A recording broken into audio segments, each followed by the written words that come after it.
Well, driving both cars on a weekend creates an additional challenge because not only are you hopping out of one car and getting in another that might handle a little differently or require different brake markers, but your schedule is also just completely packed. So if I ever get an hour to myself during the day, I try and lay down and just close my eyes for 20 minutes or something before I have to start going again, because it really does fill your schedule for the weekend. So when I go to a place like Detroit or Watkins Glen, Montreal, where Rolex is by itself without the Continental Tire Series, I find myself twiddling my thumbs a lot because I'm used to just hopping out of one car and running to the other. It's logistics. It's just getting back and forth between the two things and coordinating with the two teams as far as, okay, we have to do this or that, or Charlie needs to start this car and I need to finish that one. And it's logistically, it's a little difficult some weekends because we have driver meetings that back up to this. We have some obviously Visit Florida stuff to do on occasion. Adam keeps bugging us to do that, and it's all good. But the logistic part for me is the harder part. Transitioning from car to car, I'm dumb enough where I can just flick a switch in my head, and it is what it is. He's got 100,000 more track miles than I do. Yeah, so I've only got 500,000. He's got 600,000. So the GS and GT cars are quite different. Although I'm now driving a Camaro that looks about the same as the GT car versus the GS car, they're two very different cars, and so it's been a challenge at the beginning of the year for me to learn how to really handle the GT car on the same weekend as a GS car, because I was used to the Mazda. I could hop in that, and it was second nature to me to get back in that car. But now that I've had some time with both cars, I've gotten much more used to the GT Camaro, but it was an additional challenge at the beginning of the year. Well, it's a challenge and it's an advantage. We get more track time, obviously, between two cars. So for me, that's good. Getting to see the track more is always a good thing.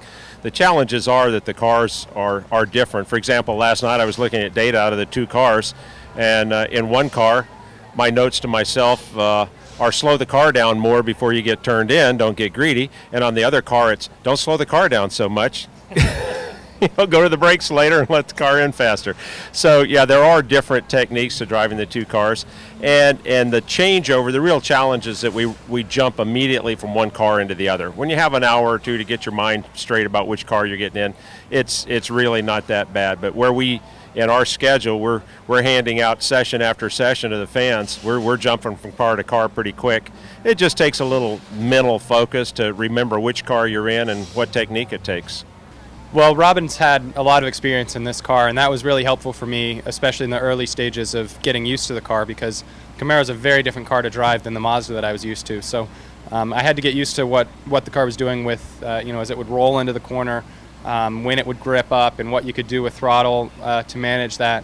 And so I had to use a very different style to get used to that. And having Robin's data, watching what he was doing on track, really helped me get used to a new technique that I needed to learn.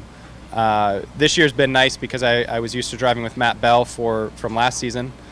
So he's been able to sort of take the lead on the GS car when I'm maybe busy with GT duties throughout the race weekend. And because I'm used to driving with Matt, I know that he's going to create a good setup to put on the car, and that's something that I'll be comfortable with when I finally have a chance to hop out of the GT and back into the GS car. I feel a little bit sorry for the engineers having to deal with that, because we like to sit down and slowly go over that information, let them digest it, come up with a few more questions. A lot of times we run in and it's 2 or 3 minutes, here's what it's doing, X, Y, Z, and we're out of there. And then we have to check in with them later. So it doesn't just work us as drivers, it works the entire logistics of the entire team. But I mean, they're all pros, everybody does well with it, and it just makes us that much sharper, I think, in the end as a team. And Charles and I have been driving for, 10 years together, and I enjoy having him as a co-driver. I think he enjoys having me as a co-driver.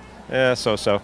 But we have a good time with it, and it is definitely an advantage, because doing driver changes, working together, we already know who likes what in the car. We're already thinking ahead of what the other guy's going to do, and it's just very natural for us because we've been doing it a long time. And actually, it's very comforting for me, this being my first year in the Mazda in the GT series, to be able to step in here with somebody that I don't have to relearn all those things with. So it's been a great advantage.